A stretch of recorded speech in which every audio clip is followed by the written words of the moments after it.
Welcome to the Trading Sliders Podcast. Here we go, episode 100 of the Trading Sliders Podcast. I'm Bobby Puckett. With me in studio is Kurt the Flash Bennett. What's going on, Flash? Not much, man. Pretty excited about this. We made it. Yeah. Episode 100. 100 episodes. We've been dropping teasers and everything, but 100 episodes of 100 consecutive weeks, you get to hear us ramble to some of the biggest superstars in the sport, some of the kids that you never heard of, but you're going to know, up and coming, to legends, Hall of Famers, Sprint Car Hall of Famers, Late Model Hall of Famers, future Hall of Famers, the greatest late model driver ever sat in a seat. Yeah. Some of the best sprint car drivers ever sat in a seat. The absolute best figure eight drivers ever sat in a seat. Yeah. Promoters. We've had a little bit of everything. We've covered it all in 100 episodes. And do we have one for you tonight? It's going to be a two-part series, guys, okay? Yeah, just so you know. Two-part series, because when you get our guests that we had in line, in a room, in a roundtable setting, this could have been a 10-hour episode. Yeah, it could have been a lot longer. It could have been a lot longer. I was doing the best I could to pull the reins and get everybody in. Yeah. So, episode number 100, we promised something big. It doesn't get no bigger than this. Calvin Crain, Tony Anderson, Pat Pierce, Raymond Johnson, Chris Harmon, and Artie B Ware. Yeah. That right there is the titans of figure eight racing at Louisville Motor Speedway. And you know what? Really different eras too. Yeah. We covered from when it opened to when it closed. Right, yeah. Covered the whole thing. Yeah, we covered the whole deal. But man, it was a good time. I don't even know where to start. Yeah. I don't even know where to start with this. Yeah, I'm just amazed we got all these guys together. We worked out really good, yeah. We were able to pull something off. There's a little bit of background noise where somebody kind of talks over somebody a little bit. Yeah. But I promise you it's worth it. It's like sitting at a kitchen table and everybody just bullshitting. Yep. Or shop table. Well, that's pretty much what it was. Yeah, or shop table, yeah. Yep. But man, it was a good time. But this week's show is going to be just a little bit different. No race results, none of that. We're going to thank our sponsors, and we're going to do a little bit of chit chat beforehand, and then turn it over to some of the funniest stories you've ever heard. We got them all in one room. It was wild. It was fun.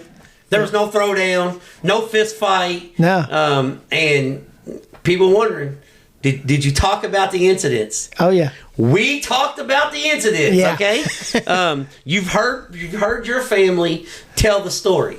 You've heard that night when Raymond did this, when Chris did this, when Artie did this. You won't believe when Calvin did it. Yeah. Well, guess what? Hear it from the guys themselves.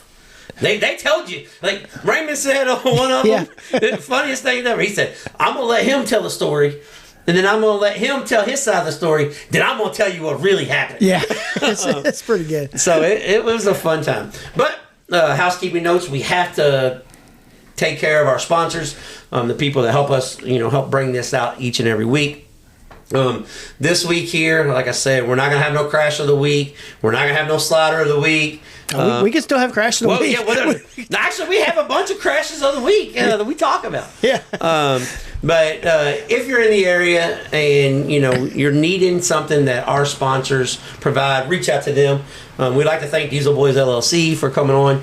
If you need diesel truck work, reach out to Brandon Hooker and Diesel Boys LLC. Our deep dives being brought to you by Kentucky Clutch and Performance. I'd like to say thank you to Chris Harmon and Natasha Harmon at Kentucky Clutch for allowing all this to happen. Yeah. We did it right there at their house. Yeah. We brought everybody over. No, hell didn't freeze over. No. Yes, Raymond, Calvin, Artie, Pat, Tony, they're all sitting in Chris's house. We're doing it. Yes. But if you need anything done clutch-wise, reach out to Kentucky Clutch and Performance. If you're in line for vinyl work and you need a race car lettered, you need a truck lettered, anything, lettered JT's tables. Yeah. Which we Trade Insiders podcast. Boom, made it right there on Bobby Pearson's Instagram. Yeah, okay, that's pretty cool. Okay, good look in there, JT. Appreciate that. But reach out to Walt. He can get you taken care of. If you're in the Kentuckian area and you've got home remodeling, handyman work you need done around the house, reach out to David. He will take care of any type of handyman work. It'd be something as small as fixing a piece of trim in the house to as big as doing a whole bathroom. Don't matter. David can take care of you. 812-989-5002. And our racetrack spotlight being brought to you by JT's Trackside Catering. Our racetrack spotlight on this episode is Louisville Motor Speedway. Actually, multiple racetracks. Yeah. Louisville Motor Speedway, Charlestown Speedway, Kentucky Motor Speedway, and the Sportsdrome Speedway. Yeah. Oh, and the Indianapolis Speedrome. Yeah. I think we covered it all. I think we got most of them there. I think that was all the. I think that's all the ones. We had some from Whitesville. Yeah, it's not open right that's now. That's Kentucky Motor Speedway. Kentucky Motor Speedway. Kentucky Motor Speedway. Yeah. But yeah. Yeah.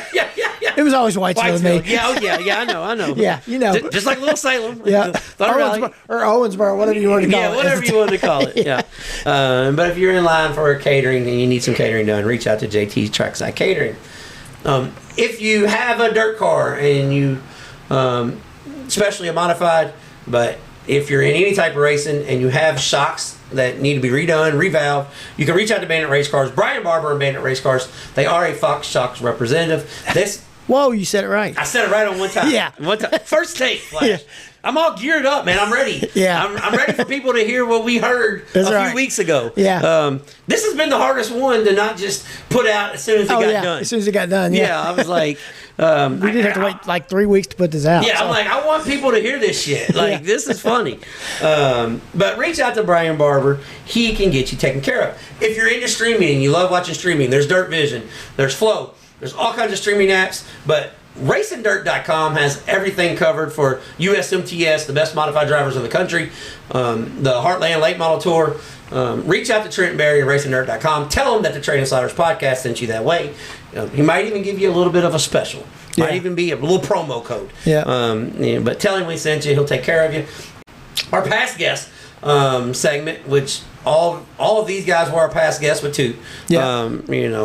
Calvin and Pat Pierce was new to the show.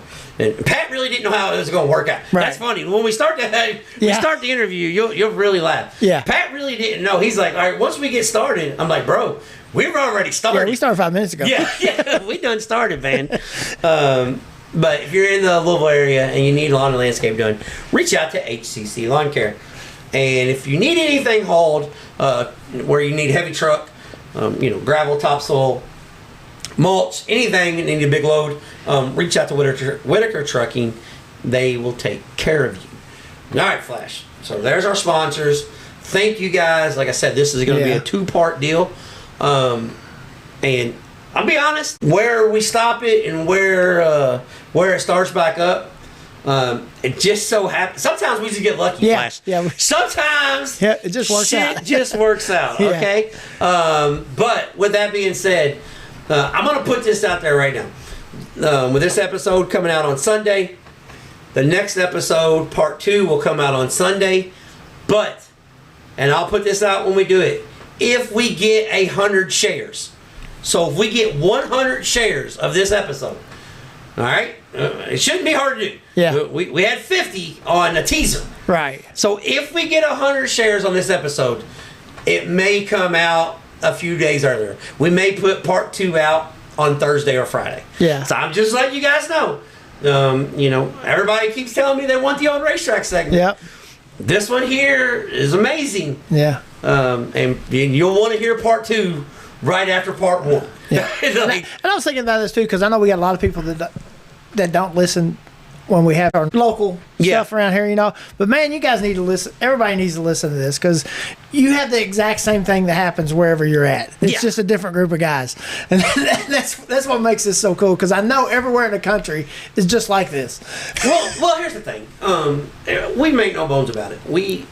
What we do is we cover mostly national stuff. Right. We'll say regional. Regional. Yeah. I mean, we'll talk national. If it happens national, we'll talk. Right, yeah. But, we cover so much ground in what we do that, it's hard for us to not talk about what's going on because we go to 40 different racetracks a year. Right. It's hard for us to go to 40 different racetracks and not talk about where we're at, what we're doing. Right. But I had somebody reach out to me and say, we wish you guys would do more local stuff, because when you guys cover the local stuff, you guys were in that. Yeah. That is, we get a coverage on that we don't get anywhere else.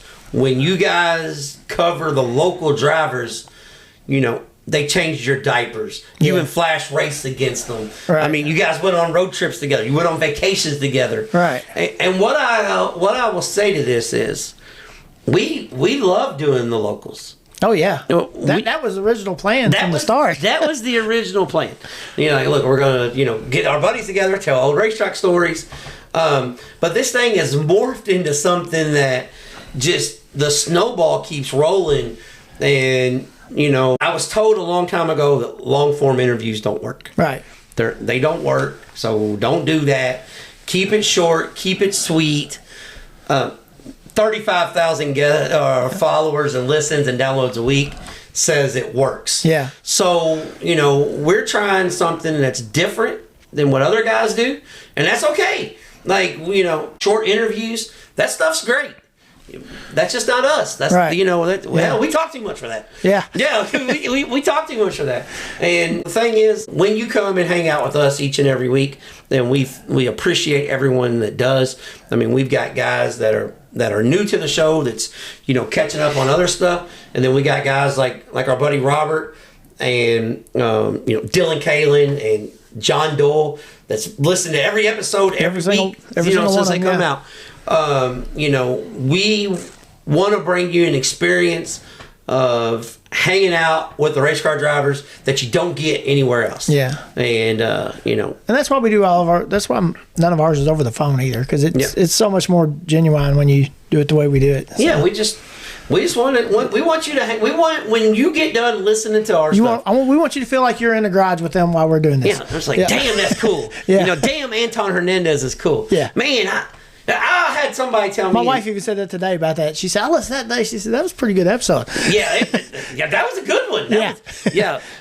But one thing that I had somebody tell me this, and I told Artie, got a kick out of it. He said, your guys' deep dive interview is so good, I almost like Artie Ware now. Yeah. Almost. Almost. So, but we appreciate you guys hanging out with us every week. 100 episodes, 100 weeks of being up and down the road, doing this, technical difficulties, figuring shit out, figuring what we can and can't do. Doing it on the side rest stop on the way home, the intros and stuff, because we don't have time on Sunday because we're not going to make it home in time. Yeah, there's a lot that goes into this, and we appreciate you guys hanging out with us. No more rambling. Yeah. No more. We're going to turn you loose. Episode 100, The Titans of LMS. Enjoy. Let's take a trip down memory lane with the old racetrack segment.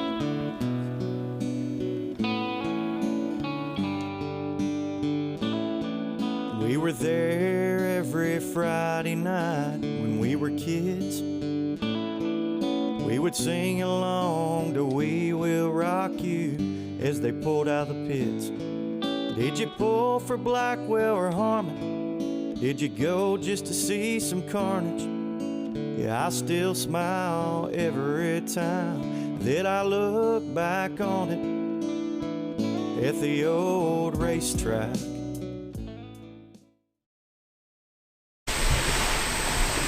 Here we go, ladies and gentlemen, on this week's Trading Sliders podcast, episode 100. We promised it to be big, and Flash, it's pretty big. I don't know how he's able to pull this off. No.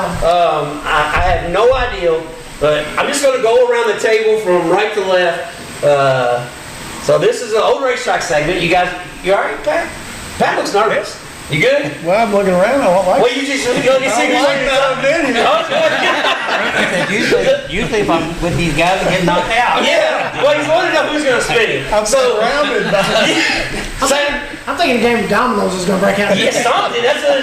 So this right here is the old racetrack segment, roundtable edition. I'm going to say it's probably going to be at least a 2-part series. So everybody listen up. To my right, we got Calvin Crain.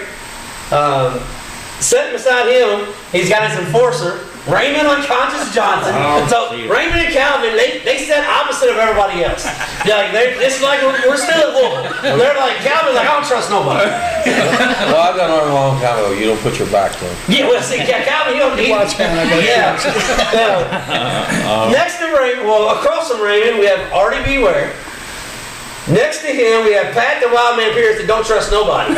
Pat lives in the country now. He thinks we're all in the hood. He's looking around, checking everywhere. Yeah. Sitting next to him, we got the guy that was late to the party, Tony the Hitman Anderson. Lap down. He started to lap down. Calvin had a 2-hour drive. Tony's got 4 minutes. We waited 30 for Tony. And then the host of it here, we're doing it here at the race shop, Chris Harmon. So, yes, I know if you're listening, hell did not freeze over. We got everybody in the building. Nobody's threw no punches yet. Yeah. None of that. Yeah, none of that. No, we're going to talk about... We're too old to throw punches. Yeah, Raymond, he's not throwing no punches. No, not yet. Yeah. So he will headbutt you, though. Yeah, he'll headbutt you. And Calvin is, like I said, he's sitting next to Raymond because if Calvin gets in a fight, Raymond's got to help him. So, he knows I got his back. Yeah, Raymond's getting a little older. He can't come all the way around the table. So he's like, sit next to me, all right? I got you, bro. Yeah, but first and foremost, thank you guys for coming and hanging out. Even though some of us were late, it's all right. But he had it. But He done said that. yeah. But Tony did have a good excuse. Street Rod Nationals week, and I kind of gave everybody a short notice. So I said, guys, we're going to do this. So first off, we appreciate you guys coming on. You got anything, Flash, before we get started with the shenanigans? I don't think so. It's just cool seeing everybody here. Yeah, well, Let's get all the guys together. I had one These person. are all my heroes, every one of them. Yes. Let's see. Damn, I'm getting salty on this. We're all going to watch it. I'm just saying. I mean, these are the guys I grew up watching. Every single. When I was out of the race car and I wasn't wearing on my car, these are the guys I was watching. Every one of them. So it's I pretty didn't cool. start till you done run 14 seasons. But you were still running. I was watching before that. One thing, I had somebody, I pitched this idea, and I had one person tell me, he goes, you think that's going to work? I said, well, it will if they all leave their wives at home. Right. If all the wives stay at home, everybody can still get along. If the wives get here, it's different. But it probably won't work then. There we go. Worst thing that ever happened. Yeah, I would say, like, I never would dream, like, what's 25 years ago. I said, I miss racing with you guys. Like, I wish we was still at it. I never thought I'd say that 20 years ago, be like, He's being an asshole. You never thought you'd be in the same room with them 20 times. yeah, there you go. That's what you thought. Right, Time for a confession before we get started. We're started. We're hitting live. We're 5 minutes into this bitch, Pat. That's how it works. He slept on my couch when he wasn't but 21, I think. I might have been 20. Jeff might have been 15. Yeah, we got a That little bit. night at Crossroads, I said, Johnny, You're not. Speaking of Crossroads, Tony, that's why Tony was late. Tony was down. He's like, can you believe they shut this damn place down? It's Street Rod Nationals week. Tony's like, everybody bring your rides out. Mike Lenny's like, no, we're going to Crossroads. Drink some turbo Started at blue. 2 o'clock this morning, so I had done a lot today. Yeah, we're giving Tony a hard time, but I'll be honest though. I made it here in 3.5 minutes. Yeah, It was a 4-minute drive. Well, I can't give you too much shit because Tony got me out of a bind on a week that I had travel nightmare. Tony didn't. When I did interview Tony, it was at 11:30 when I got off the plane from Vegas. 11:30 at night, and the show went out the next morning. So he did me a favor. So I'm gonna quit giving me so much shit. I'll take that one back. Yeah, Tony bailed me out. We can handle it. Yeah. So 25 years since Louisville Speedway's closed. I'll just let you guys start. When it came to an end, we all thought, oh shit, we were all kind of in the same boat, but, I don't know if all of you guys have been in the same place in 25 years, if you think about it. Probably not. No, because I think Pat, If we had it, somebody shoot him. Pat quit running The Sports Strong. Legends thing, baby. Yep. But Pat I quit don't- running Sports Strong whenever we all went to Chris Sports was there Strong. when we was all there. Right. That, Artie might not have been there. Where at? The Legends thing at the Sports Strong. I've been to most every one of Yeah, I them. think the one. when Yeah, but then we went all together. Half of them was up in the VIP. Yeah. Yeah, Well, Raymond was never in the VIP. Yeah. I went up there and got a coat. He's put some people up there before. Cost me $2,000 to get a pit. It's not their fault. You still got Bond and Bell. Yeah, I don't know if we raced together all since then or not. Probably at some point, I would have to say. I was thinking, I don't think you guys have. Because when you guys started racing the drone, he was somehow the tech man. Pat was being over there, he was teching. The biggest cheater of them all, Tank. Well, that makes sense. Well, no, that ain't the biggest cheater. I kind of figured he was just coming back the next year. He's doing more than taking. Well, Raymond, see, I wasn't going. I halfway still like you. Don't mess it up. So 25 years, Little Speedway shut down, and what's fascinating to me is we're all at different parts, in our life where Raymond's still doing the same shit. He's at the drone fighting every week. He's still doing the same stuff he's always done. Exactly. Probably will be till I die. Yeah, and Artie and his kid is racing elsewhere, and Calvin and Chris, they're playing in the dirt every week. Tony's working on every street ride around, and Pat's like, screw you guys, I want nothing to do with race cars. So, I mean... Hell, he moved away from us. That's what I'm saying. He really don't like us. I didn't anyway. So, looking back on it now, when it was going on, we'll just kind of go around the table, because Kurt said these are my heroes. There's a lot of kids that watch, old videos and go to the racetrack, and you guys raised a lot of kids you had no idea about. Every Friday night at Louisville Speedway. So, I mean, when you guys were in that, you're fighting with him, you're mad at him, but you guys don't really realize that you shaped the whole generation. You guys think about that. Well, I mean, what comes to mind? Just living in the moment at the time, you don't realize. You don't realize it. I look back now and I'm like, man, I wish I would have taken more pictures of what went on the whole time. Because you know what it is, you win a lot, you're taking victory lane pictures, and that's all you want to keep. And all the other memories that you had that we're never going to have again. Racing's never going to be like that again. It'd just be really cool to Well, have at the time you just took it for granted. Yeah, just I'll living see in you the next week. Yeah, I'll win again next Saturday. week. Right, that's right. That's right. Hey, Sandy still doesn't like me. No, I won. And all them kids line up there, I'm like, come on, all of you. And they're like, where are we getting? I said, sit on the roof, sit on the hood. I don't care. And Corey was little then. And she's like, why you let my kid in there? I don't even like you. I said, I don't care if you like me or not. He does. That's been a long time. Because Corey's not little no more. The funny one for me about the kids is I always try to give away some trophies to a lot of the kids. And me and Raymond are sitting, he probably don't even remember this. We're sitting out on the racetrack doing the, what do they call it? Autograph night. That's the autograph night. And he's parked right beside me. And this lady that walks by that is known does not like me. Loves Raymond, hates me. Her grandkid, on the other hand, loves me. He's all over my car, bright, flashy colors, and he's checking it out. And Raymond's like, hey, little fella, you want to hop up in his car? And I'm like, quit, dog, quit. I'm punching him. She don't like me. He's like, come on, buddy, get in here. Picks him up, sets him in my car. He puts the steering wheel on. He's driving this thing in there. He's having the time of his life. I'm mad. I'm like, you got to get this kid out of here. Well, he don't want to leave. Grandma's like, come on, we gotta go. So finally get him out of there. I look at him like, man, why'd you do that to me? Why'd you put me on a spot like that? He said, dog, now all the way home, all he's gonna do is talk about you. How much he loves you, how much and it's gonna burn her ass all night long. He said, I did you a favor, dog. Yeah, bummed me out that night too. Yeah, well, probably. I mean, Hey, what's funny about that is little Justin Davis. He brought some pictures over to our pits last week and showed us, and he was showing these pictures of these kids. You know who that is? I mean, they was little kids, you know what I'm saying? One of them was Chris Workman. Yeah. He probably wasn't 7, 8 years old. It showed all these kids, these pictures, my nephews and all these other kids. How many people in them pictures are gone now? Yeah, that's crazy. You know what I'm saying? You look at it, I said, well, who's that? And one of them was my nephew, Jeremy Thurman. And he had a little mullet, stood out like clockwork, you know what I'm saying? You sure that was your nephew? It's supposed to be. Tony had a mullet. Yeah, I was saying, you sure that was... Yeah, that's Benny's boy.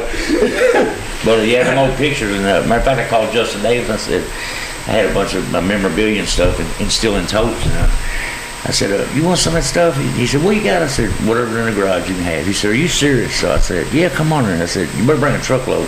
I got a truckload rather. And I started opening these totes up, and there was like 7 or 8, 10 most popular driver and all this stuff week to week.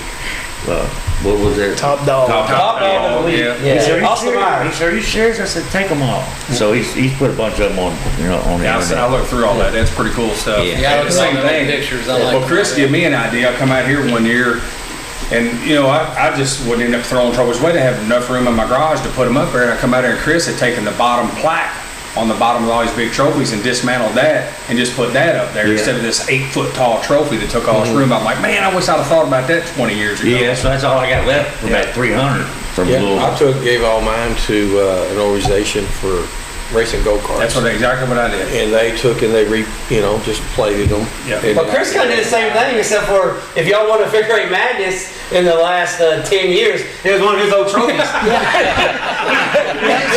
Rocky would come out here and I give him 10 trophies. Matt's got all my old trophies. I give him the trophy. I say, here you go, Rocky, take it.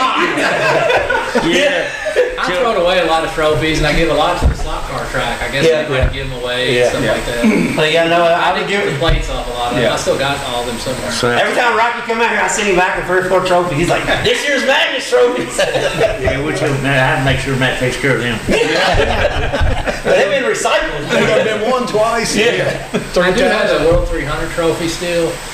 I got a couple just scattered around, not any particular reason I kept. So let me ask all you all something. Y'all been running all these years and probably we've all won just about everything there is to win. What one race sticks out to you all, probably your favorite win?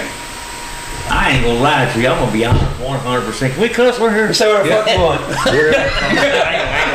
That's too late. I mean, it's your sponsors. I don't care what you say. I got 4 sponsors. One of them's putting it on, so it don't matter. My most memorable race was the 300. Check this out. And the night before, I had a dream of what I was going to do if I won that race. You know what I'm saying? So the next morning when I get out to Hewlett, You been talking to Carson? no, I drove. Carson learned from me. Him, he jived ass. He didn't do it first. I did it. Check this out. I dreamed about it the night before, right? So the next day when I get out to Hewlett, I'm testing it. I get in there and I see if I can reach the pedal. And I had a dream. Nobody's gonna win. He's gonna win. That's how cocky we all were. Hey, but it was crazy because, on top of that, I won the Triple Crown. That was the last leg of the And Triple didn't get Crown. paid for And I it. got robbed for 10 grand. So somebody owes me 10 grand. Yeah. Jerry Carroll. Jerry Carroll's Maybe that's who you need to reach out to. Jerry Carroll. No. If you got robbed 10 grand in Louisville last year, that's who you need to talk to. He only lost 80 million, so Mine had to be probably like one of the World 300s at Louisville.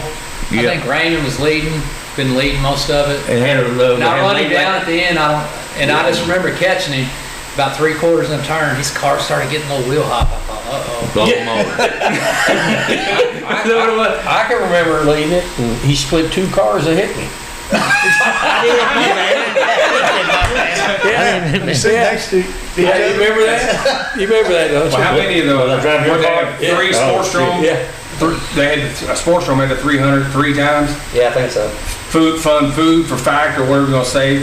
I've not completed 1 lap in any of them races. The very first one that started in was wet, and he spun me out coming off a turn to the green, spun me out before the intersection, and Earl Riley come around the other side, hit me 4 paces. Raymond, you ain't got, I probably shouldn't have invited you. Never- But nobody like your ass here shit. He spun every one of us here sitting. Probably spun Flash out too.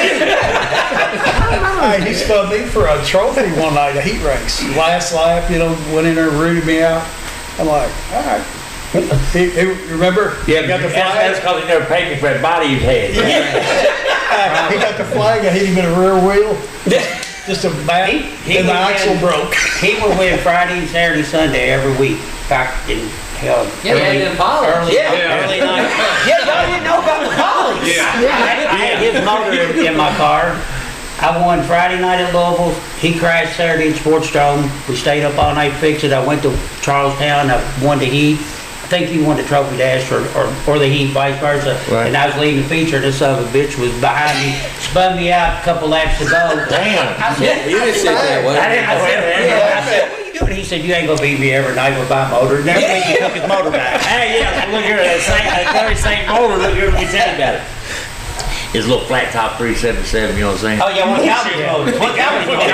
It wasn't as good as his motor. It wasn't good. Anyhow, it blow the head gas in between two cylinders, right? Well, Jeff Roberts called me one time. He said, "You got a motor?"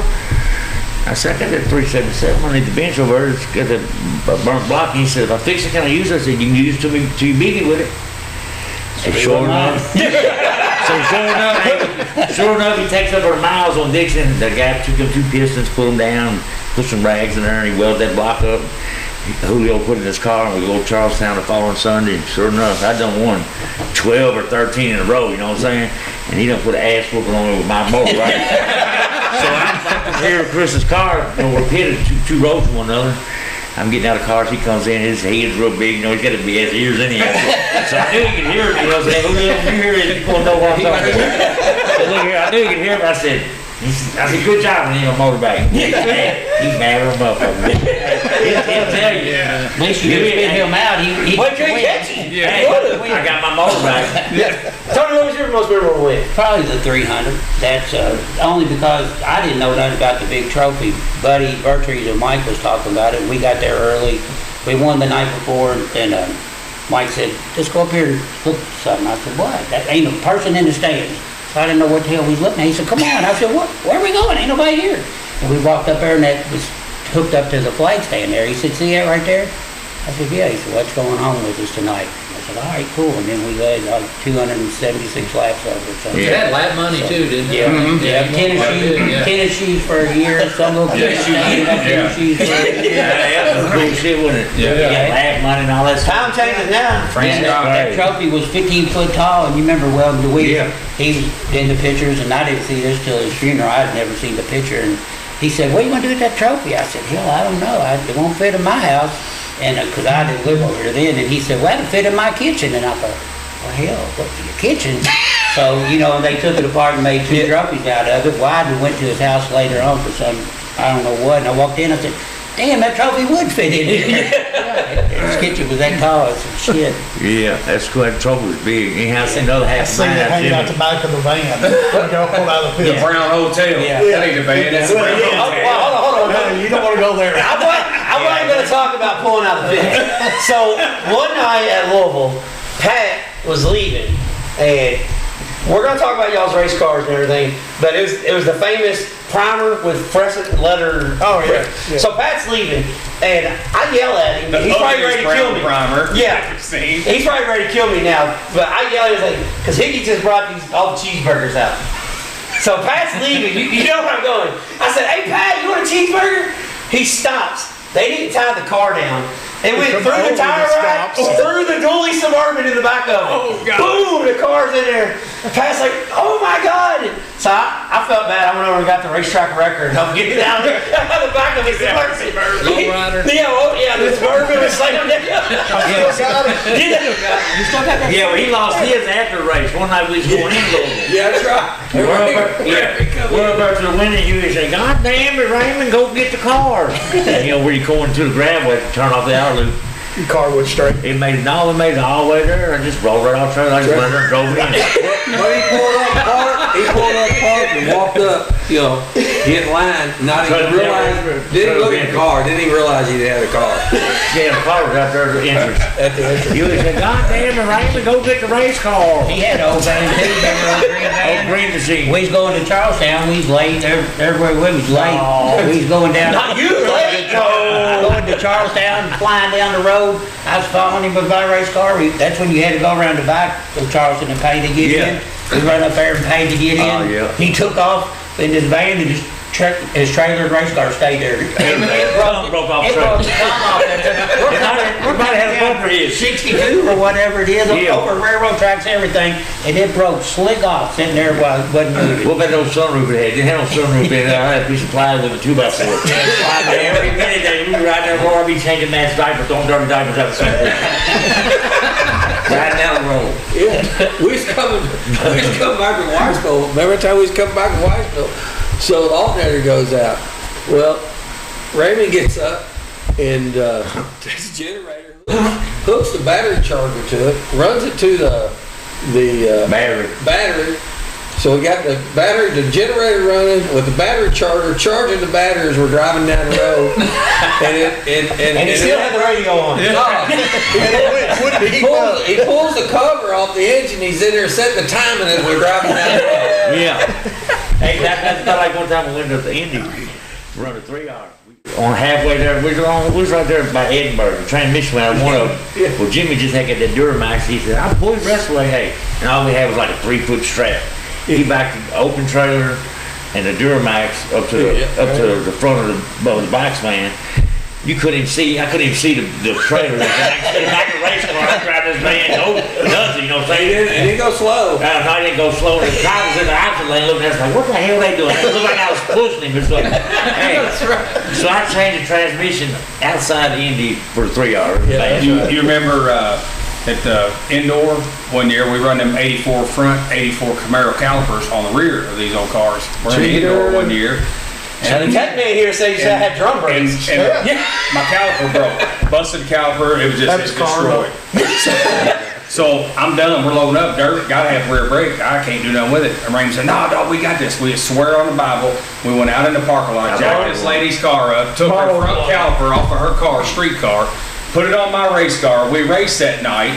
And at the end of the night, I'm like, "What we gonna do?" He said, "We're gonna put it back on. We ain't gonna leave her stranded." We put that so much back on her car. I got a tie rod off of the same engine time. I got a dry shaft loaned to me one time. So at Sportstrom, I broke a dry shaft and I come in. I said, "Man, I'm done." And Kevin Morrison goes, him and Troy was over. He said, "Don't worry, I got you. I know where one is." I said, "It might have been The one that was sitting. And I said, "Was it you?" Okay, so he comes. Kevin comes carrying me a dry shaft, man. I put it in. We're leaving that night, and I hear, "Whoa, whoa!" I'm like, "What the hell?" Kevin goes, "Hey, keep driving. Keep driving." That was your car. That's even funnier. He said even funnier. I had that Buick modded car, and the motor was, it didn't line up right. It was scooted back a little bit. Yeah. So I had to cut the drive shaft off to make it work, Yeah. you know. But they come over, "We need your drive shaft." I said, "Won't work." "Well, that's the same thing." I said, "Won't work. Not that one." That's funny. And then it ends up, Yeah, that was my dry shaft. I ended up racing that night. He said, "I know where one is." I said, "Okay, shit, I'm good."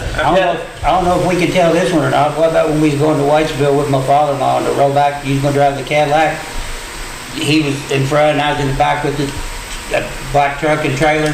This old girl on the Trans Am kept passing us up and slow down. My father-in-law, we'd pass him back. He'd stay over the left lane till I get that old box truck rolled up. She'd pass us back. About 4 or 5 times, and we passed her back and never seen that girl again. She went off the road, running over the driveway, big over her head, popping out the T-top and shit. So we get down to Whitesville. We thought we was late, but they was still lined up. And you're good. We got up there, and Brother said, "What about that lady in that Trans Am?" I said, "Man, she pulled over, slow down." He said, "She didn't know more, did she?" He said, Tell him what I did, Dave." I said, "What, Dave?" He said, "You tell her, right?" He said, that bitch, I grabbed his 9mm when we was going past her. I said, "Bitch, you passed us again on board your car." We never seen her again. Hey, Dave was funner. Hey, she ain't lying. She passed her. I thought, man, we get ready to go uphill. That one time she did it, slow down. Yeah, she didn't do it one more time. She was going over in driveways and her head was popping up out of the sunroof or the T-top. Off the road she went. Raymond, he torments people on the track, off the track. He don't care. Hey, I'm finished. Hey, he go back with that Pikes that time with the awning on the side of the track. Oh, that's the alternator now. Yeah. So I go around, and the worst thing in the world, we ain't got no headlights, and we're driving down. Just as we come out of there. Leaving lights. Why you don't need headlights? Streetlights everywhere. One of them, they're just so dim. Somebody reaches over and turns the cab light on the inside. So now I can't see shit. So I sideswipe a telephone pole, take the awning off. Huey says, "Get him out from behind the wheel." He's driving a car. He ain't driving. He wouldn't let me drive no more. He drive too fast. He drive too fast. Yeah. And I wrecked I didn't wreck, I was riding, but we wrecked Huey's trailer too. Calvin broke down and transmission went out, so me and Frankie left to go to get the green car, and we backed up, got Huey's open trailer. He just got it redone. We hooked up to it, and we're hauling ass through the hospital curve, and Frankie, it got away from him. We slammed the wall. The green car slid over all on the fender well, but we dragged it at least it's probably 40 minutes on. 65 guys got to run over. We're trying to push the car over. So we get it in there, and Frankie goes, Huey, what the hell happened? I had to work all summer to pay for the trailer. I put sheet metal in every one of y'all's cars. Because Frankie done wrecked the trailer in hospital curve. We had the same deal come back from Whitesville, and the rollback, headlight switch went out. Raymond's driving with him, and my father-in-law was a detective. He had one of the big cop flashlights, and the headlights would go on and go off. Raymond's hanging outside the window, shining the flashlight. He said, "Keep on going, Dave, hammer." That might, didn't you run off the road one of the turns and went straight one time? Yeah, that might have been that same turn. We got I missed the turn. I thought, oh shit, I'm flying down this hill, I'm about to crash. And all of a sudden I see Tony up there. What the hell is he doing? Race cars all in the back of the van. Everything. I thought, God damn, he wrecked something. Couldn't see. We're coming to Fordville. Yeah, that sharp 90-degree turn. Well, some of them foggy nights, about 3, 4 o'clock in the morning, shit, you couldn't see shit. Was that their time or ours? I'm telling you, one time we was on the way back from Whitesville, and Cozart was hauling my car for me. And Matt, he's a little baby, man. He probably was a little baby. He's probably 5, 6 years old. I turned him loose. I'd go in the pits. I turned him loose in the stand up where he played them kids in there. He on the way back one night. Yeah. Give me $5. Yeah, babysit. I mean, so you let the other kids babysit? Yeah. Oh, well. I give him a hot dog. They're all family. Everybody's family. Yeah. So here, Matt was raised by Matt was raised by them boys. Jordan, what y'all call him? Jump on Jordy? Yeah. Raymond them's. I catch up. I don't even remember this. I catch up with him at the gas station. I'm going to meet him. We're going to go to the track. So he's got his little boy with him, Jordy, at the time, probably 4 years old, 5 years old. And then so we pull in. We're getting fuel. This gal walks by. She's about half naked. And Raymond looks over at Jordy. He says, "What do you think, Jordy?" He looks at that girl. He said, "Honey, I knocked the dust off that." Remember? Yeah. Well, that's because Macy was raising them. Yeah. Hey, but anyhow, we was on the way back. We were talking about wrecking on the way back from Whitesville. But anyhow, this time we run into a thunderstorm. I mean, lightning bolts. Everywhere you see is hitting the ground. So right before we get to Dixie Highway, I told Cozart, I said, "Man, you can pull over anytime you want. I ain't got no problem with that." We turned on Dixie, and I swear, our headlights come at 70 mile an hour. Cozart said, "Look out, Johnny." He cut her to the right, got the mercy. I said, "Man, we had time to turn around. I'd be kicking some ass right now." Hey, I'm talking, man, he come close, hit his head on, so we stopped there at the Dodge store. I told that congressman, You gotta go to Dodge. You got it, yeah. If you're going to Whitesville, you don't go to Dodge's. You're not allowed to go to Whitesville. It was ugly, boy. On top of that lightning storm, shit, I thought we was hit head on. Look, Chris. It sounds like we tore up as much shit Hollywood. That's what I'm saying. It must be a Whitesville thing. Because my dad, the only time he ever got to drive a late model was like old man Brown had that late model that Paul Porter was driving. Yeah. So he calls up my dad. He said, "Well, Paul's out of town. You want to take the thing? You just come and get the van, the trailer, the car. It's ready to go. Just take it down there." So we get down there. We get to Whitesville. Unload the car. He goes out, makes 2 laps. It's got a aluminum bell housing in it, so the bell housing breaks. Transmission hits the ground, tears everything out of it. So we load it back up, watch the races. On the way home, the alternator goes out. So we're driving down through the Lake with no lights. It must be a thing down there. I don't know. No lights. Then the trailer hitch comes off. So the car's like 10 foot behind, just barely hanging on from the right side. So we pull off the side of the road, and Terry Hop, the old flagman from the drone, he stopped and picked us up. Brought us all the way home, so we had to come home and get the truck, drive all the way back down. I just got barred out of Whitesville. Y'all had all kinds of problems. Shit, They just told me not to come back. Another story about Whitesville down there. We pulled up against the back wall back there, the creek, and I heard, bam! Car come off. I was there that night, yeah. Car come off the track and run into Calvin's trailer. Yeah. Calvin didn't even know it was there, you know what I'm saying? Timmy Blackwell took his truck and his trailer, his race car and everything in Whitesville.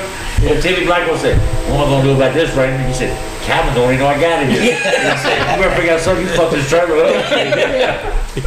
Well, funny though, about going to Whitesville, so Chris was racing a street stock car, hey, Chris said, we're going to go Whitesville this weekend. I said, oh, great.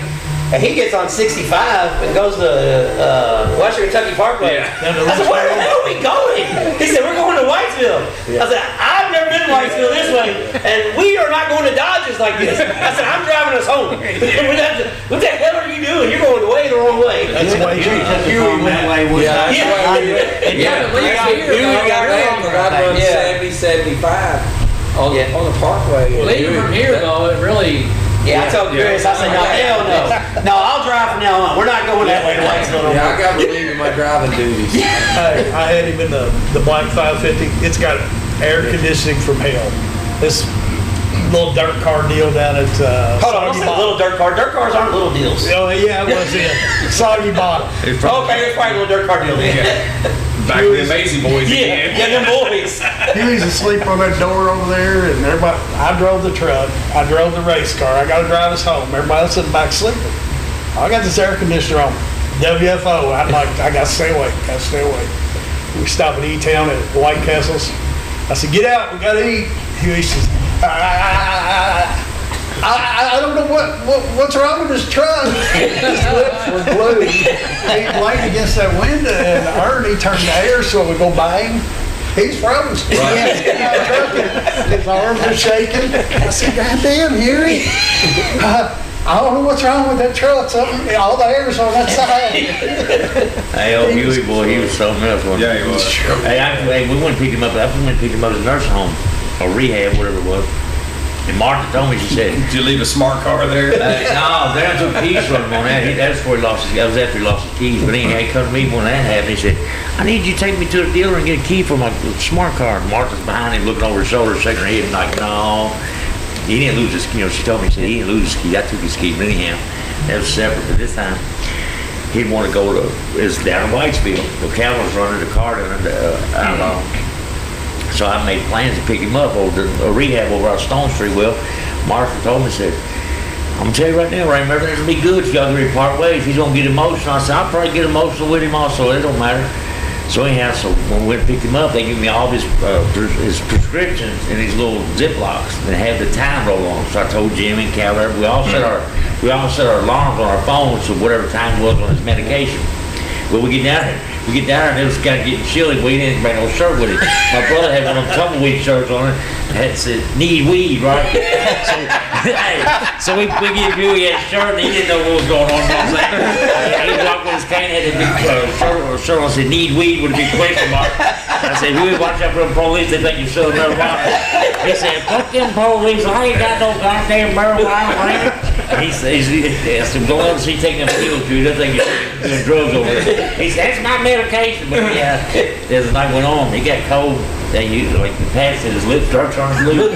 But he was, you know what I'm saying, but I took him back to the nursing home, rehab, whatever it was then. He didn't get emotional, he was too tired. He said, Huey told me the funniest thing about Raymond. So he's over working on Calvin's car. I like how Calvin never showed up to work on the car. We just yeah, well I get it. So we was over working on Calvin's car. Yeah. And Raymond, it was about 8 o'clock. Huey didn't work past 8. And we were getting where it was done. Raymond comes rolling in about 7:50. All right, dog, we're gonna get started. Huey said, Raymond, you're the busiest son of a bitch I know would be doing nothing. Raymond out. I said, well, he could have helped me put the front end back together. I would have accepted that help. He's something else. Yeah. When he was getting bad, he come up Carey's one time with Rick Harper, and he stood there and bullshit a little bit, and he said, well, I'm gonna go, I'll see y'all later. And he just took off and walked out in the parking lot, and a few minutes later he come back, he said, well, son of a bitch, I didn't even drive here. Rick said, no, you rode with me. He said, come on, let's go. Huey used to always come to the boat shop and tell Chris he had to go dirt racing. And Chris thought he was crazy, and now Chris had a dirt track every weekend. You should have seen who was the damnedest thing. They were 3 and 4 wide. Let's go to Bardstown, Chris. And I'm like, ain't no way. I ain't going to no dirt track. Every weekend I'm at a dirt track somewhere in the somewhere. So these asphalt cars ain't worth a damn. It's different. It's expensive. With Shane, we got his crate car, so we got everything, and so we needed wheels and tires. That's all we like. You're on the dinosaur. You're halfway there. I got 12 new wheels and 12 new tires. 10 grand. 10 grand. I mean, I ain't exaggerating. Yeah. 10 grand. And of course, you know, tires don't last. You know how they are. Wheels don't last when you bump them. Yeah, wheels don't last either. 10 grand. So it's got pretty expensive. Like we were talking earlier, I remember in the mid 90s, it paid $600 for a 25 regular night. $600. It pays more then than it does today most of the time. Yeah, everything's went up. Yeah, I mean, I get it. Definitely went up. The promoters, they got to make money. Gas was $7, $6.50 a gallon or something like that for turbo. The lollies were $42. Yeah. Hell, if you bought, I'd buy them 10 at a time. I'd get them for $37. Well, then you got to pay $5 to have them buffed. Yeah, I think that's it's right. you know, that turbo no, blue was seven. like $3.50 a gallon, maybe. Yeah. Do something, Louisville, and out of the pump. Right out the pump. Back the car up, raise the truck up, fill it up. Actually, in the mid 90s, Turbo Blue. No, we drank a bunch of turbo. actually, I made money. I actually had to pay taxes. Hell, you remember we went on to Bell Louisville? And we his brother show 'em how to make Mike, it? we were drinking Turbo Blues. We mixed up a drink. Yeah, Pat Pat had a Turbo down at Blue. Crossroads. So we're going on the night of the races. They're in the Bell Louisville for Louisville Speedway. And Mike Anderson has got a fucking Y'all done went from tires and wheels. baggie of Turbo Blue in a Ziploc bag. And he's throwing it up the side of the Bell Louisville. We're trying to catch him so he can drink it. Had to get it up to the next floor. Sneaking Turbo Blue on a Bell How did we Louisville. go from turbo tires and wheels? Yeah, Turbo Blue.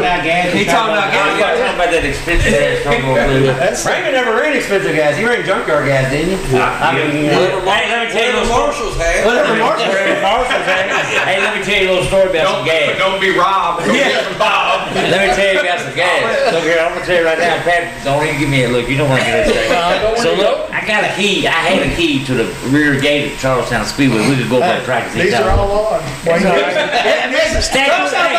Statute of limitations don't run out. Statute of limitations, we can't get busted with it. Is Wayne Deasy still alive? All right, Wayne Deasy, if you hear this, you'll know what happened to your gas. So look, we can right here. You gotta tell the whole story. I'm gonna tell the whole story. Listen, Working. we working. Yeah, being legit. Yeah, and he said, We working. I said, Pat, let's go practice. let's go ride. I said, where we gonna ride? He said, load your shit up, let's go. I already had my load up. My safe Yeah, he load brought up. it to work. He doesn't You even play. didn't unload your shit. You worked on it. Hey, so look here. He said, what we going to do? I said, well, let's go hot lap. He's probably having a hot lap race or something coming up later in the week. It's like Tuesday or Wednesday, right? So we leave from work. We heading up to Charlestown, right?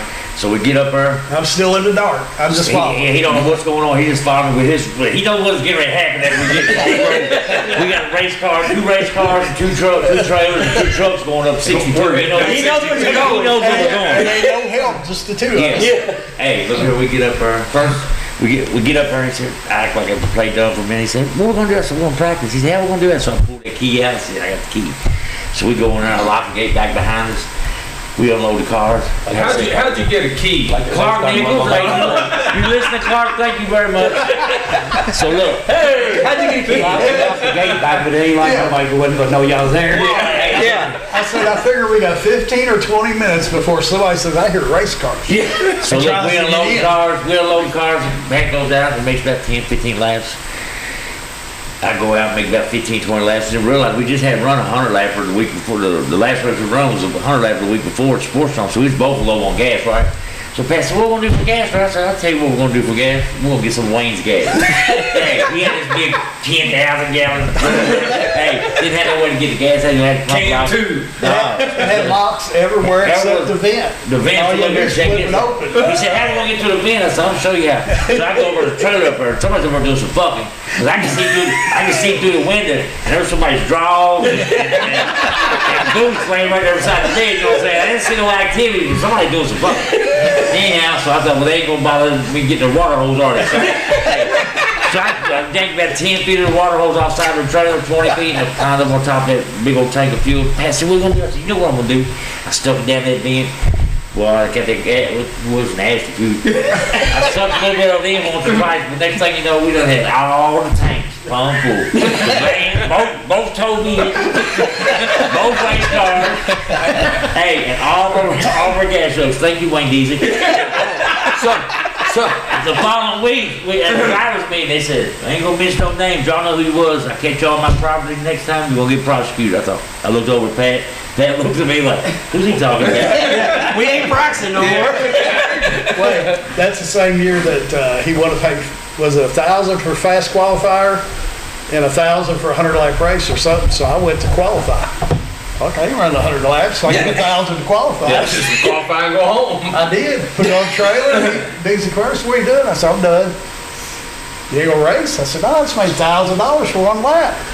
I got to race a race. I'll tear my shit up. I ain't doing that. I said, here's your brochure, brother. Right there. It says $1,000 fast qualifier. Yeah. I mean, me. I think you were second by like 200s or something. It was really, you might have won it.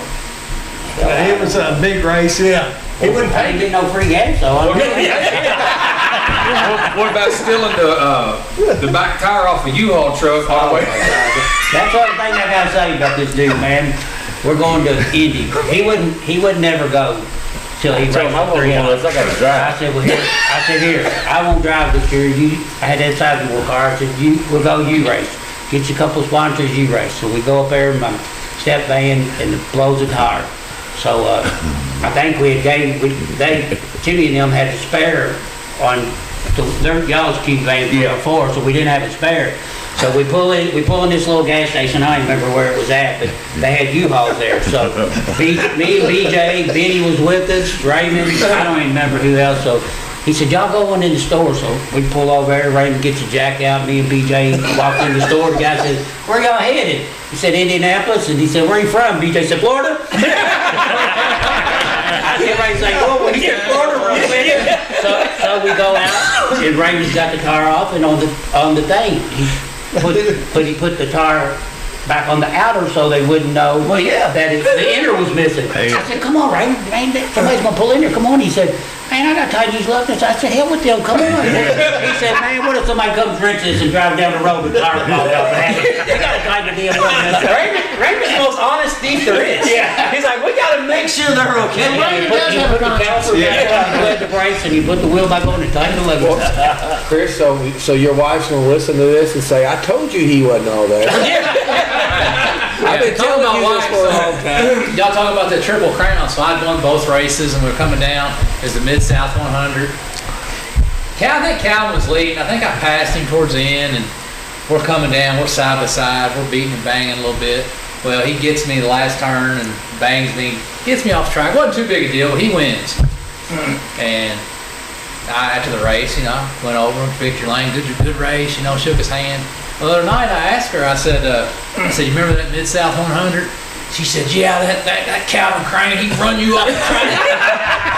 This is 30-some years ago. You went and shook his hand. She said, hell's gonna freeze over if all you guys get together. I said, no, we're doing something positive. I got another one time that's funny. It was Pat and Raymond. I hadn't been racing too long, and you guys were on the front row of the feature. I think y'all might have a little game. Y'all gonna run side by side the whole feature. I don't know if y'all remember that. So y'all running side by side the whole feature, and I'm back behind, and I'm faster. And I'm thinking, I don't know. I'm just gonna wait. I'm gonna wait for the last lap. That final turn down there, I'm driving under them. I'm gonna win this thing. I come down that final turn, and they kind of slide up a little bit. I go under. I'm 3 wide. I'm probably beating and banging in the bumps a little bit. Well, they come out of the turn. They hit each other. They wreck, get hooked. I win. I'm down there getting the checker flag or something. I look back. They're fighting and everything. I'm thinking, damn. And all of a sudden they look at me and they both went. Yes, it's so bitch. I told you he did. Here they come. Oh shit! They run side by side the whole night. I'm going around these guys. They ain't doing this shit the whole night. You don't remember that? I think you guys on the last turn 3 and 4. Yeah. I think you did. I think you did rough him up documentary. Last time. Chris was sneaky back then. He roughed you up in the VIP ink, because there wasn't a VIP in there. Nobody could see you roughed him back up there, and you was the bad guy. I remember it was one of the Mid-South 100 lapper, and I'd sit past time, and Raymond qualified, but he was back 9th or 10th, And then so, I don't know if you remember this. That's because you didn't get Raymond a good motor. I told Raymond, I said, now look. On lap 5. Yeah, that's right. Then I go in this corner now on lap 5. I'm going to bring them down to a standstill. You be buzzing on the outside. So we go in that corner. I bring them and I chop them all up. They just like dominoes. Here he comes rolling up on the outside. Next thing you know, he come around, he's running second. You remember that? Hell Me and Jeff Roberts used to do that when I was teamed up with him. We would team up and do the same thing. Chris, you wasn't joking. They were teaming up. He said, you get up front, you hold them up, let me roll outside. He remember all that. Hey, I felt bad for you. Me and Tony got together one night. He spun me in a heat race.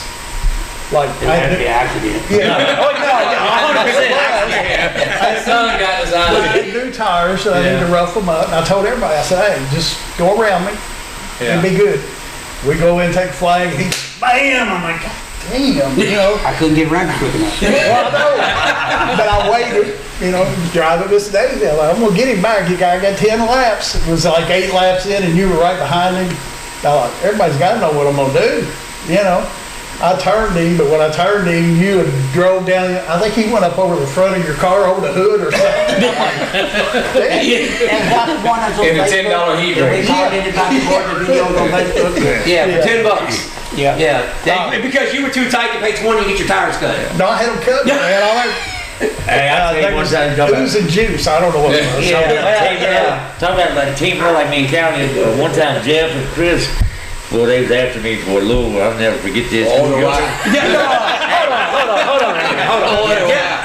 So we started off, and every one of them said that son of a bitch has spun me out at least once. Yeah. Why would they be after you? I don't know. I didn't say once. I said at least. And look, y'all will remember If you this. get it once, you're lucky. Me and Chris had a little falling out just a little one a week or so before. But then, Yeah, a little. Hey, so the following week at Louisville, if y'all remember when they had them big styrofoam blocks out on the track? For the lake bottle. Yeah. That's because Lily Green tried to knock the water. Hey, me and Chris got into it a little bit, and I thought, I heard it. Wow! That motherfucker hit me wide open. It was Jeff.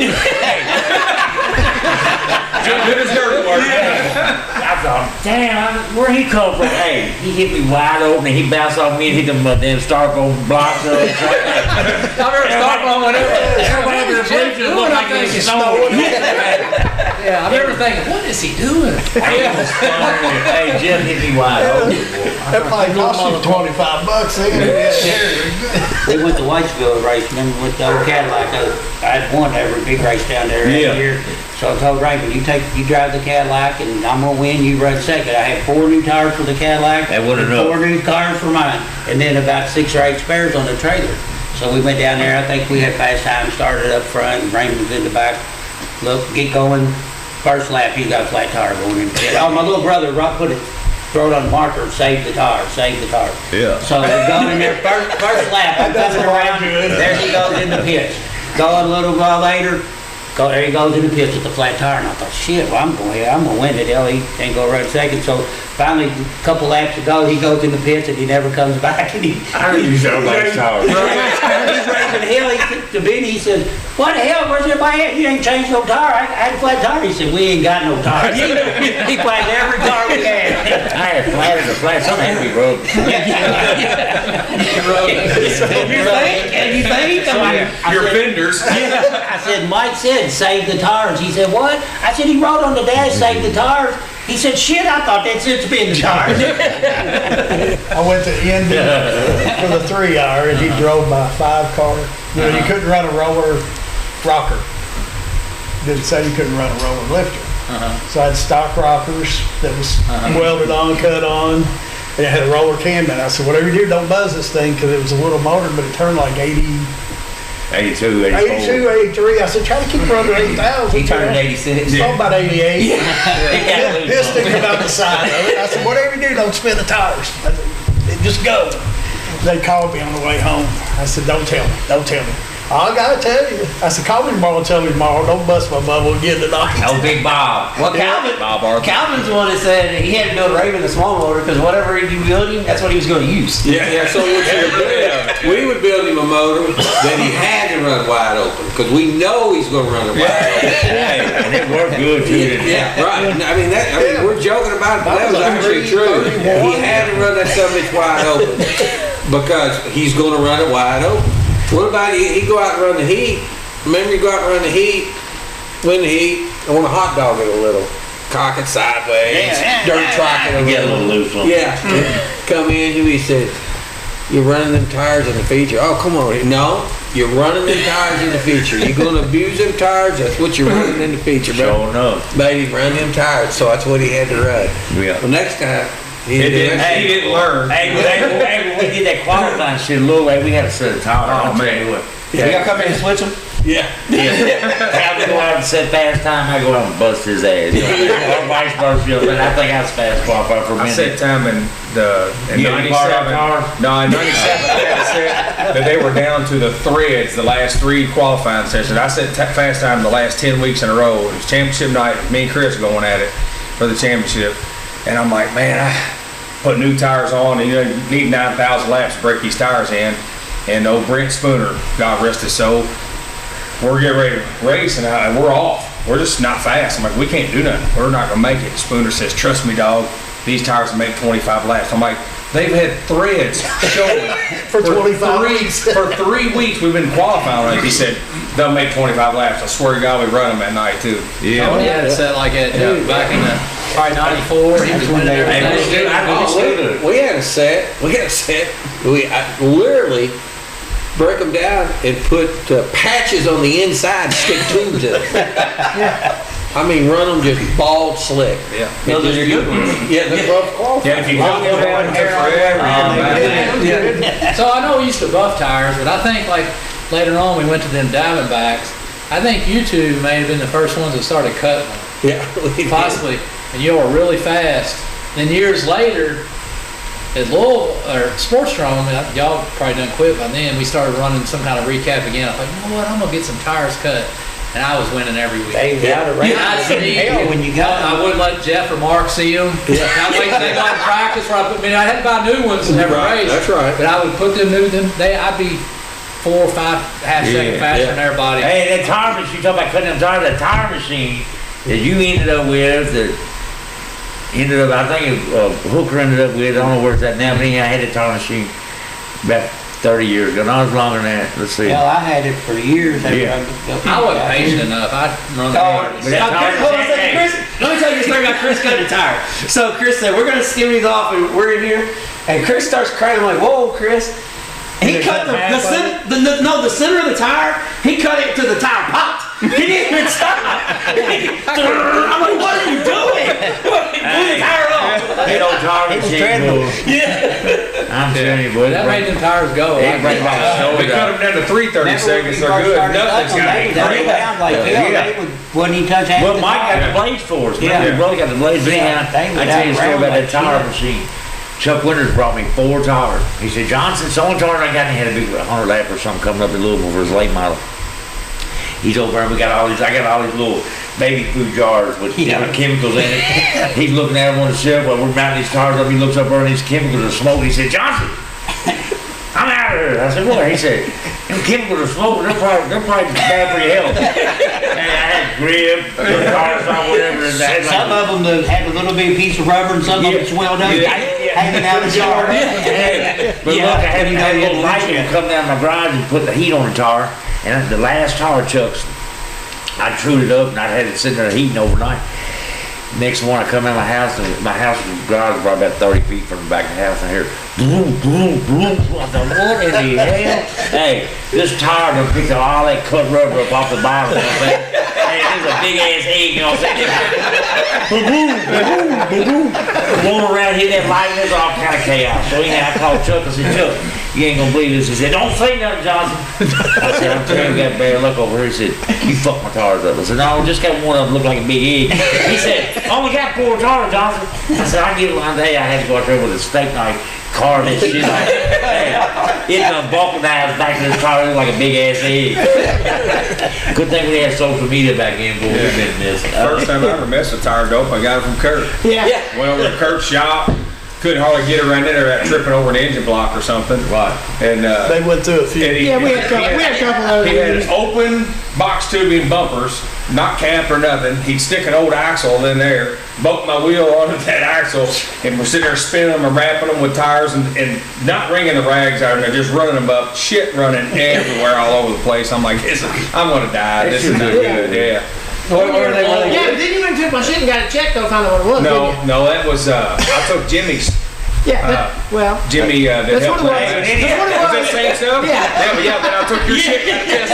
We took up them 4 tires that Chuck left me. That Hey, I still got it. had. I still got He some. said fast time, it was 100 lap or something. He called me up, he said, Johnson, you ain't gonna believe it. He said, I just spanked their ass with the 4 tires. It was good. I said, you lucky at 4. You damn near down to 3.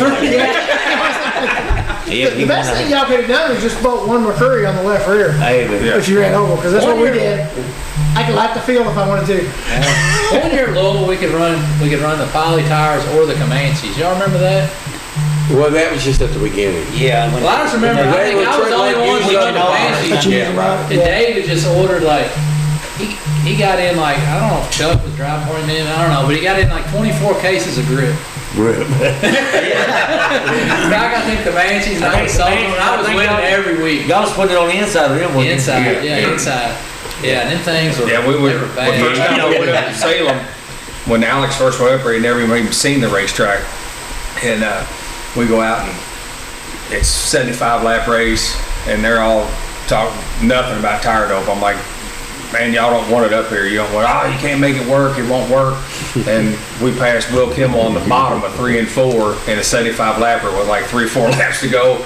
And after I told Alex, I said, they're scared of you, use it to your advantage, pin him up to the wall. And he just run up underneath the wheel, you can just see Will, I still got the video of it. Will just backs off like, oh shit, he's gonna wreck me.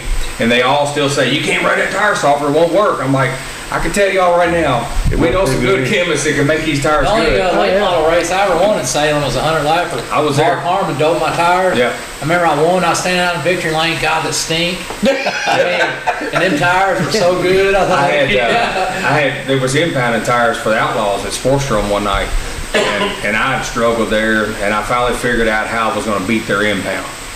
And I doped up a set of tires and I had them, and we qualified bad because I didn't want to practice them, so they were still kind of soft. Greasy.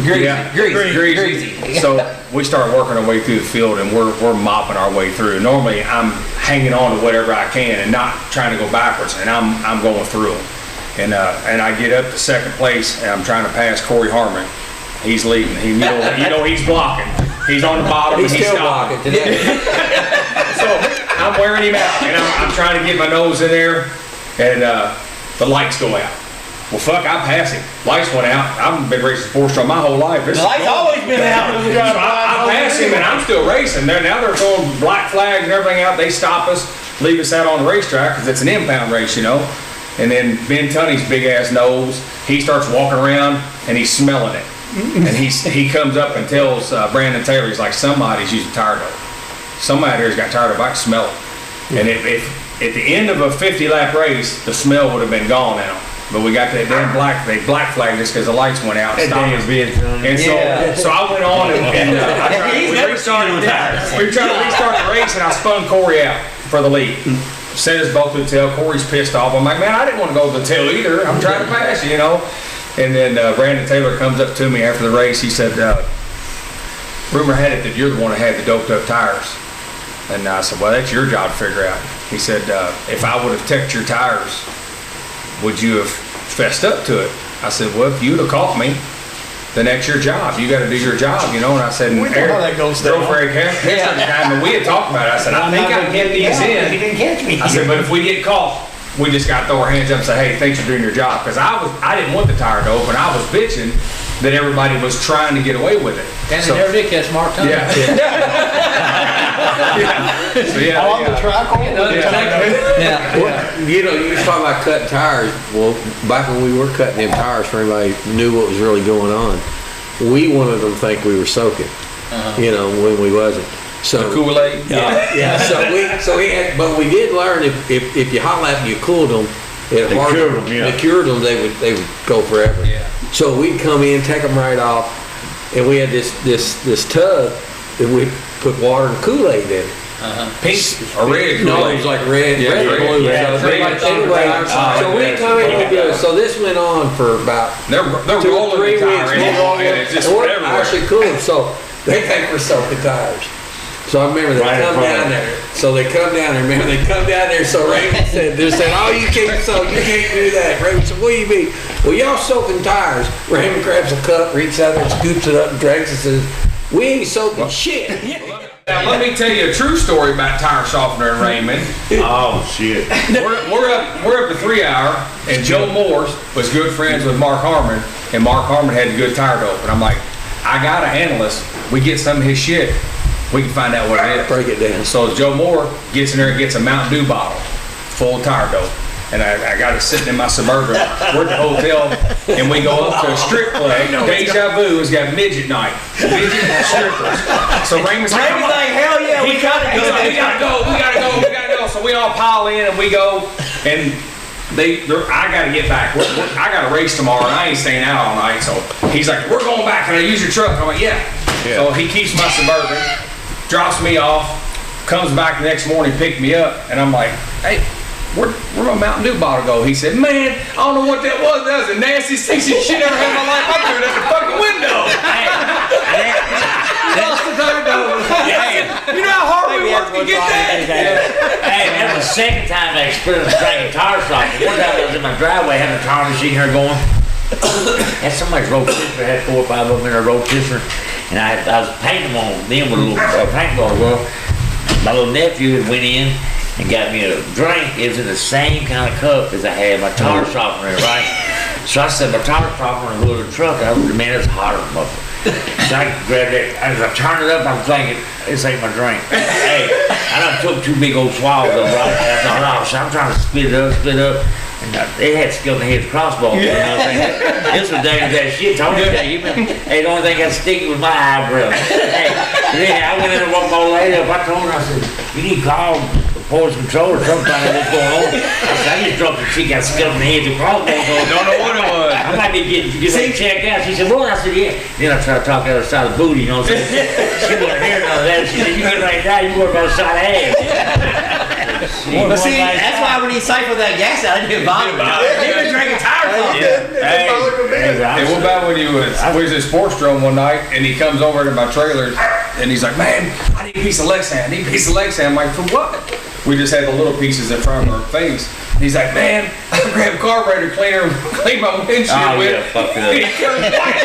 He said, and they wouldn't let us run without one. So, so I had to give him a piece of Lexan. Hey, but then we was at Sports Drome one night, Matt was at the back of the car, him and Darren was at the back of the car, and me and Calvin and Jimmy was up front of the car. Matt had scooped some of that gas up out of, or he had a cap or a jug or something he had. He said, Dad, this gas won't kill me, will it? I said, no, go ahead. Hey, he turned it up. Hey, he was sick. He'll tell you right now. He was sick for 3 days. He said, Dad, I said, didn't kill you, did it? He said, no, Didn't say nothing about making me sick. He said, no, this told me sick on hell. Hey. What's Matt's little boy? Yeah, no, Matt, Gavin. Yeah. Let me tell you a story about Pat Pierce with Matt. That's when I worked with Pat. I had to take Matt with me one day. Well, not yet. If he was 4, he could watch himself. I didn't have both of them with me this time. I just had Matt with me. So I had him in this rotating chair, like a little office chair. When I was rotating, so here Pat come in, he thought he was going spinning faster than I did, right? Which he did. Hey, he spun him right out on his head, you know what I'm saying? Hey, Matt got up off the floor, and I swear right in the middle of his forehead, had a golf ball size egg. I thought, oh, No, man. it was like a goose egg. I thought this motherfucker was trying to kill my skin. And he said, oh, he'll be all right. I said, no, you take his ass over to the hospital. If you don't, I'm going to call your bride. Yeah. Oh, she'll be all right when I get home. I said, you can take my car and go take him over there. Hey, a week later, they busted. And I tell you, it was foul. We took Matt everywhere with us. Yeah, that's what I say. We were down there road changing diapers, going down the road. We went everywhere we went. I'm drinking beer and we stopped, got chicken one time. And Dad's little bitty, he's eating chicken, throwing the bones out the sunroof. Oh, We're yeah. driving down on Floyd Street or something. Matt, little bitty, he said, "That's some damn good chicken." He shot down the sidewalk. We're laughing so hard. He was running off the road. He said, "That's some damn good chicken." Hauled him around in a baby car seat forever. Well, here's one thing I want to ask you guys, because, like I said, when we started, we said you guys shaped the area. You know, people grew up watching you guys. How much fun, when you guys were talking about, you know, you were so in the moment, but how much fun was it? Because I remember one night I left the racetrack, and I think Jennifer was trying to fight Tony at the red light at the outer loop. Just normal night. Yeah, well, I'm just saying. But you guys are all running around together. But how much fun did you guys have, racing? Because, you know, you're young. When I was young, I never really had fun. I didn't have fun until I quit racing. We would help each other when we get home. I remember one night, Raymond, this in your later years when you was running the Dromers, and I think it was Uber. Uber got to mess with you on the racetrack and knocked his axle out. And he got mad. He's like, "What'd you do that for?" He said, "Because you treated me rough on the racetrack. Now that was my axle, so I wanted to take it back." Yeah. You went and crashed him and broke his fucking axle. Yeah, I had to pay $200 fine for it. That was my axle. You know what I'm saying? But then he go help him fix it, put it back together. Hey, let me tell you a story about me and Tony. You won't get you in trouble. There's too many stories I'm about gonna tell you. I'm gonna tell one that won't get you in trouble. Look here, check this out.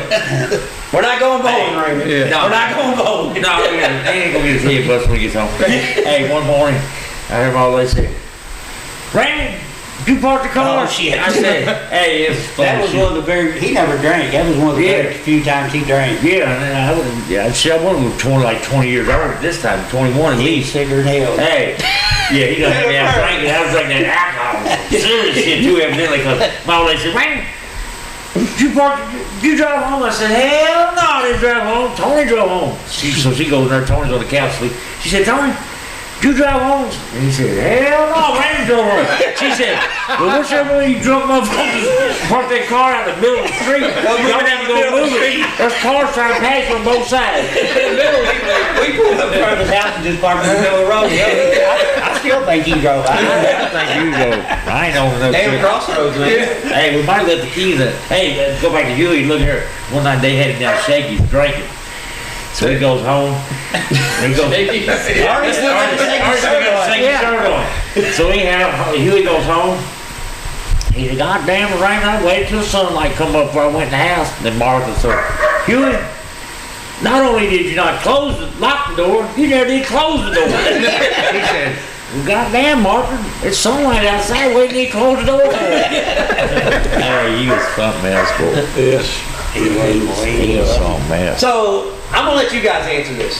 Who was the biggest cheater? Everybody always says everybody's cheating. Damn, everybody pointed right to Pat. Pat. Damn. So how'd you become the tech man if you was the biggest cheater? Because he knew how. I didn't get caught. Yeah, well, you know, like I said earlier, Then that's cheating. it's not cheating. If you get caught and you're busted, maybe that's cheating, but so I never cheated because I never got cheated. I say Calvin bends the rules more than anybody. Yeah. Chris got disqualified gray area. No, they never disqualified. We used to always, You looked at it, you said, "Look, you throw a cap through that something." He saw it running. Look at the holes in the shit. No gauge. Look how you sell a sharpie bell. We talk about the rule book. You know, he'd look at the rule book and he said, "You know, I hope they make it like a phone book. More rules they got, that's more advantage we got. Yeah. You know, they ain't limiting us; they're limiting everybody else. Because he knew how. Between the lines. Yeah, and he knew how to get right there on the edge and get an advantage. I'd say he singly is the most influential person in my career. I would have never won or did what I did without him. Yeah. And he didn't. And what helped me on the mechanical side was he would work me at 2 o'clock in the morning fixing your all shit, cheating it up. Yeah. And then the deal was, if it was fast, then I got it the next Well, one. I used to tell a story of like where he could take the purchase and cut them and move them and then remount them and get all the travel and you wasn't supposed to, but when he got done, it looked stopped. It looked like it Other than we had 45 shins and you all had none. Yeah, one side. There's a straight. So it's big again. As soon as I seen one, I thought, man, I put 2 shims at each side.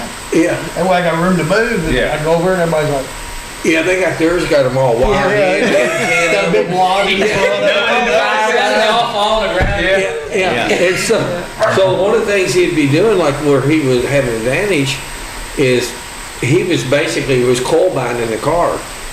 But at the time, we didn't know he was coal binding. Coal binding, nobody had ever really heard of it. Didn't know what it was. And so we coal bind it and have a big advantage, like bumps. Well, we would use you remember the little rubber on the lower A-frames, the little rubbers? We'd coal bind it, use them rubbers as a bump stop. But we didn't know that's what we I didn't know what y'all was doing. You just drive it. We do it work. Yeah. We do it That work. car won't work with them, and there you gotta take them out. What y'all doing? First thing you do is torch them. So that's what we would do. We would do that. So a lot of you guys would run 1,000-pound springs. I'd be running 750, 800s. I wouldn't run nothing. And that's because he'd get it down. We'd get it down on them rubbers. Barely hit them a little bit. Barely hit them. Yeah, they just catch it, you know. Stop the car from bottoming out. Yeah. And I mean, it worked. We didn't know why it worked. He knew it worked. I remember the back, like you talk about, like you'd come over and work on our car. Well, me and Raymond, we would get under there, and then we'd chalk and write shit on the floor because we knew you was coming over. and we'd write these numbers, and then put plumb bobs coming down. 14 degrees Fahrenheit. 5 point such and such. Artie cut his shit up every weekend. We'd go right side only. We'd put all that on there. Now, Huey tells a story, I don't know if it's true. If you're telling it, it's true. He says that you're over there and you're asking him a lot of questions about why are you doing this? Why are you doing that, Huey? That they got this, you got this, they got this down here. And he said, if you tell me, I promise you, I'll never ask you again. Huey said, yeah, I'm gonna tell you, but you ain't gonna like it. He said, well, what is it? He says, that's Raymond and Calvin fucking with you, and you don't even know it. Remember that? But see, the funny part of that is whenever he would say that shit, and then in your mind, my mind, I'm thinking, now wait a minute. He wants me to think that. He wants me to think that he's lying to me. I found out the truth, and he's trying to steer me the other direction. Oh, we cut them back. Remember how we cut them back? We had a train arms. We had all that draw that down. Move the whole rear cross member. Yeah, we'd have it all drawn out. He probably lived 10 years longer if Raymond didn't drive him. He loved that shit. When he was young, I made something out of you. He threw his hand on my shoulder when I said, Raymond, if I could have got a hold of you when you was about 8, I could have did something with you, but you're too far gone. Hey, he come up my house, I lived over Thornbury one time. It was funny. He come walking up and he'll say, where's that work that night? Sissel. He'd leave 2 o'clock in the afternoon, sometimes over that. Anyhow, I'm in the garage with my car getting ready for a big race or something. I had the motor out. Thursday night. Yeah. I was redoing the transmission myself when Huey walked in there and he looked at my car and he threw both hands up on his hip, looked at it and said, God damn, Raymond, you ain't got much work with, do you? I said, no, I ain't got much. Oh, what about the time you left? He left early. We're going to the drone. You leave early. And we're going That's why I tell Chris back. He's sliding over there. I was working at Sonny's body shop. Was you going to do the rear end or The power track, Yeah, the power track in the rear end. Anyhow. So he's going to slip over there and slide it in before you go to the track. Huey's going to 3rd Street, get some fish. That's why I told Chris about He that. drives by and he said, Didn't want to tell damn, you. that looks like our trailer in that alley. Turned around. He went back and he busted them. They were in there and had the rear end out. Yeah, Jimmy and Calvin had already ordered that power track. So the only way I could get in there, I didn't want Huey to know about it. So I was working there at Sonny's body shop at the time. I told Chris about this earlier. And I thought, well, I'm going to leave early. I already had tools and everything. I thought ready at the body shop, ready for me to just back the trailer up to the door and change the center section. Keep in mind, Sonny's garage door, right 4 foot from the street. Yeah. It's literally right across the street from the fish shop. Yeah, you think, damn, Raymond, what's going on? Y'all broke down. Race car spun up there. Hey, oh my God, Huey boy, he was something. Remember when I got him jammed up on that motor? That time Kevin measured that motor. Oh, had yeah. that cup crank in there. Yeah. And of course, it's 3.48. Yeah, he said, Well, we got Just in one. case you I got won't one be that's here all like night. 3. Yeah, I got one 3.50. And they're measuring. They keep measuring. They're scratching their heads, and Huey's arguing with them. And the Huey does not know that this motor is Yeah, he don't Yeah. know it's not right. Yeah. So Calvin snuck around behind his back and bought all the parts and shipped it to Randy's house. Randy put it together. And so he argues with them, and we finally leave, and he goes on. Well, he calls me Saturday morning. God damn it, you He done got checked it himself. Yeah, he checked it. He said, this ain't right. This motor ain't right. So he calls Randy up. He tells Randy, he said, you can't let no drivers order no parts. They don't know nothing. Yeah, I remember that. Hey, what about the one time? What was they tearing apart on the car and Huey? Trying to make it, they're checking lifters or something. He had a Oh yeah, we taken you check the rear end or something. I had the high grease. No, we used to. We That was could. Detroit You Locker. had to run. Yeah. You had to run. Well, it was the Spike lifters gears. we were talking Oh, about. lifters. Lifters. So you weren't supposed to run solid lift or anything. You're supposed to run anti-pump ups and stuff. So what we would do, we would run solid lift. But we'd take an anti-pump up and Lay just them in lay it the up intake. inside the intake. In You the just galley. the galley had nowhere to go around. It's oily, it's hot. It's hot. They'd ask for it. We'd pop the head and hand that hot son of a bitch to them. They didn't know no different. They had lifters laying in the Hey, back. watch this, it's hot, it's hot. Hang on. CPAC. Yeah. I didn't see. Yep. So Chris was right. What about the time you Calvin took? stretched the rules more than anybody. Yeah, but the reason why I Tony went home and got the other rear end. Oh, yeah. And brought it back to the track and stuck it in the hot oil. Yeah, And then tricked them. I did. Hey, the best part about that was it wasn't so much we slipped out with him. It was when I come back the next week and I won again, and he said, "Look, it's they done ran in the south." Nobody would say nothing standing there. So here we come back the next week. That's all you had to do.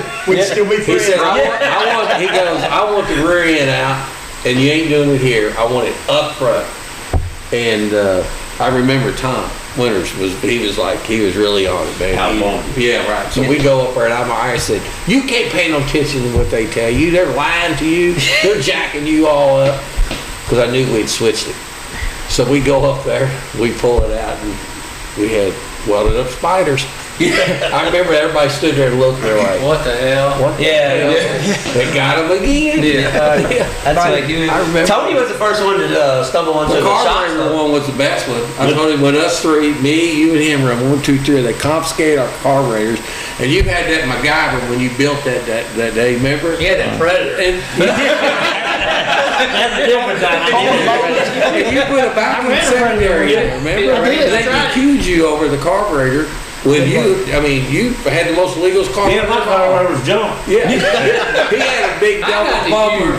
Remember, and I had that one I had built. Remember, it had all the numbers stamped Yeah, on it? illegal shit. He had the right numbers though. Y'all was Hey, I'm telling you, you're talking about carburetor. We went down to the Whitesville story. Me and Colesrock go down to Whitesville. I then went down to ESL and got a couple of queries. Yeah, you had to run 2 barrels something. You're supposed to run 2 barrels. I had the 4 barrels. He said, after the race over there, you pull up here. He said, you're going to pull up against this wall. You're going to put in gear. If that 4 barrels over, you're disqualified. So I thought, well, that ain't nothing to get around. I told Colesrock, I said, I need the smallest drill bit and a piece of baling wire. He said, what? So I drilled through the top of that diaphragm, drilled a hole all the way through it. I run that baling wire through her, put silicone on both sides, run it through a hole in the firewall, one of the pop rivets, made a loop in there on the dash bar. Races over, hey, I spanked him. I put an ass whooping on him. With two barrels. Yeah, you had 2 of them. So look, I pulled that wire out, I pulled over against the fence. Guy said, I swear I heard that 4 barrel. I said, wow. He just didn't see no secondary open up there. It was cool though. Yeah. But Raymond, I heard one time that you went to run a race and you didn't have enough bars in there, so you put some PVC pipe in it, so you was legal. Who told you that shit? I having a Charlestown and a drill or something. It was 1 3/4. It's just 2 of them. I had 2 door bars, one on each side. One on each side, he was fine. That was Jimmy Blackwell. Jimmy Blackwell he had the hoop, And there's Louisville cars and then the one down bar. And the Baja buggy seats. Hey, we got one of the Skags wrecked the sports dome. The sports dome were Louisville there. And the cage come out, him in the back of the head. What was it? Sports truck. Yeah. It slid out the side. Pat was the tech guy. Okay. I think I'm the one that hit him. Yeah, one of those Skags come out one time. That's funny. Well, what I really like is how you guys, everyone sitting at this table here was an innovator or something in our sport. I think Tony, Chris and I was talking about this one day. I think Tony was the first one to turn the fenders down in the front. Like he changed the look of the race. Like Tony, making sure we had sharp race cars. Yeah.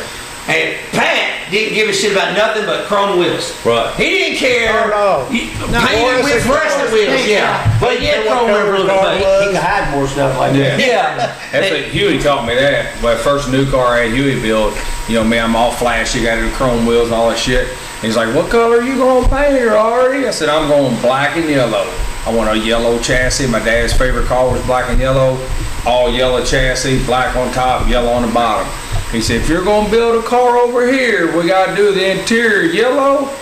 All suspension parts got to be flat black. I'm like, what's that for, Huey? He said, because they can't see over here. It's dark. That's how we hide shit. Yeah. But what I like, though, like I said, Raymond had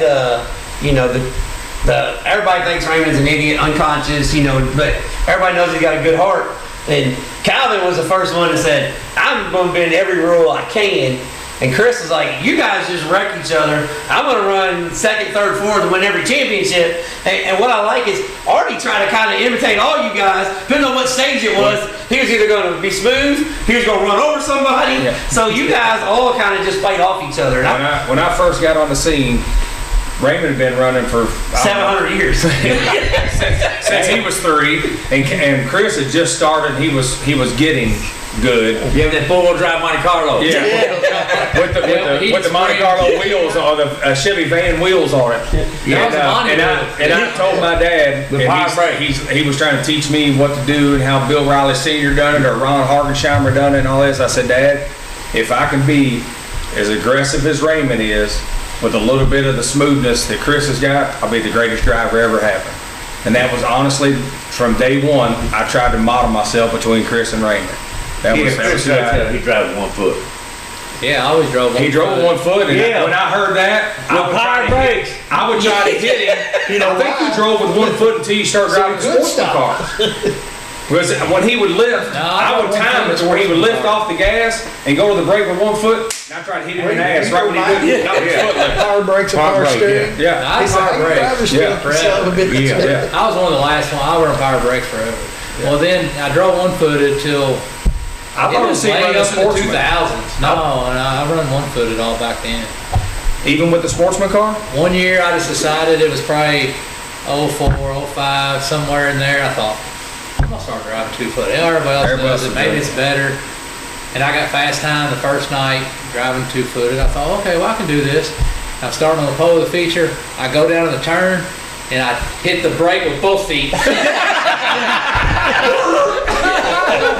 So you're starting to do like you have. You're going to slow them up. Everybody's on the outside. No, 2-foot's definitely better, but 1 was... I don't know. I don't know how you did it. I know the story. So when I started racing, that's how my dad drove. He told me we'd drive with 1 foot. I don't know. That's why he always drove. I think it's why we had a little falling out. He was lying to us. Ain't no way he's as fast as he is. Because he wasn't about 16 on it if he had heroin balls yet. You know what I'm saying? He was brand new. You know what I'm saying? I went over and told him one night. I don't even know if you remember. One night when he first started racing, somebody had a little intimidator or something. I don't think it was me at the time. But anyhow. Tony. Yeah, it was Tony. You remember, I tell them young kids nowadays the same thing. I said, that guy beside you, it don't matter who it is. Hold on, stop. He puts your pants on the same damn way. No, I got that same talk. Yeah, I told Chris that, and it wasn't like, it just seemed like it was a week or so later, he was kicking on her ass. He's like, I've been wondering how Raymond put his pants on. You remember what I told you? Yeah, I remember that. Yeah, he just had started.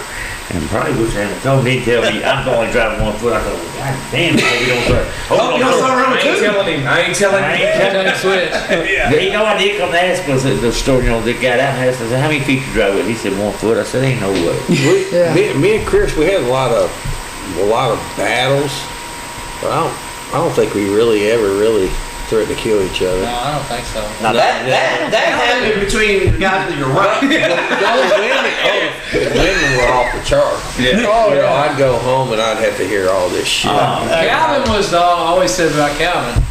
He could dish it out, but he could take it. Yeah. Like, he got into it. Well, that's what I like about in the later years. You and Calvin we all never had no. We all raised hard. We were, had a little animosity, but I mean, all of us probably had. I think that's more just being competitive. We might have had 2 or 3 incidents amongst ourselves. But you like to go. I always felt like you like to go in the corner and throw that elbow. Go in that corner, you throw that elbow. Buddy Bertrand was the one that I said in the outlaw. I said I like racing against Buddy. Because I just get on over against Buddy will fucking give it back to you. So you wouldn't do it. That's the only one. But I know this elbow's coming. Yeah. Right. So if I couldn't pass you, because you was too educated on the switch up. Just hold it down. Yeah.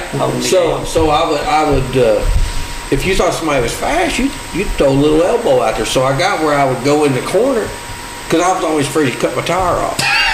This was gonna cut my tire off. You know how our cars. Fucking Raymond's was like a chariot. He had so many sharp shit on his. You touch my shit, you get a flat tire. Big herbs, what they want. He had shit cut grinders and points and. Jeff, I remember one time we was getting to run a big race. Jeff Roberts shows up out there at the driver's introduction. He's got a hammer. He's walking around Raymond's car, boom, boom, knocking everything. Come on, knock you sharp edges. Oh, he's knocking that. He had them everywhere. Hey, Benny, take that opening on the rub bars. Take it to this wrench, just open them up. He said, hopefully when it gets hit, it knocks it in, but it don't sit. He had 4 or 5 of them. Yeah. Hey, I wouldn't get near him. I knew he had all over his car. I heard somebody get the other side of me go, shh. Yeah, right, he's going to the vehicle. Well, here's the thing. I gotta talk about this, because if not, everybody will say, "How'd you do an interview with all these guys?" And I talk about this. We gotta talk about Chris and Raymond having to just the whatever. I mean, that's not. Man, we're gonna do it simple. Okay. Because people are gonna pick. Because if I don't, people will say you had everybody on. Yeah. I'm gonna tell you the whole truth. You go ahead and tell. Oh, okay. Go ahead. No, I'm just. You tell us what you want to hear. No, I'm just asking. Hey, I'll tell you what I saw. Okay, yeah. Let's do this. We're gonna go to the Here's the part that I saw. I saw him come in the pit. There you go, Flash. We're at the cross flags, halfway home on the Mid-South 100. That's right. It's a good place to stop. Yeah. We're going, if you want to come back and hear both sides of the crash, come back and hear it. Yeah. Because I know everybody's been itching for that one. Yep. So that is a good place to hit pause right now. And like I said, that wasn't even playing. Yeah. That was, it just worked out. It was a 3-hour interview, and that was right at the hour and 30-minute mark. You never know how. Sometimes shit just works out. Yeah. So that was a good time, man. A lot of talk in the first part, about Huey and breaking Huey out of jail, going into the races. But you can't talk racing around here without Huey, though. Yeah. No matter what. Yeah. And is it just me, or... Once the guys got to the racetrack, they were fine, but getting there was half the battle. Yeah, I think so. Jesus Christ. Yeah, that was half the battle. I was, okay. And one thing I didn't realize the World 300 meant so much to all those guys. I know it, yeah. Yeah, that was everybody. Well, the 300. Yeah. But it was the biggest paying street stock race, so I guess I should have thought that. Yeah.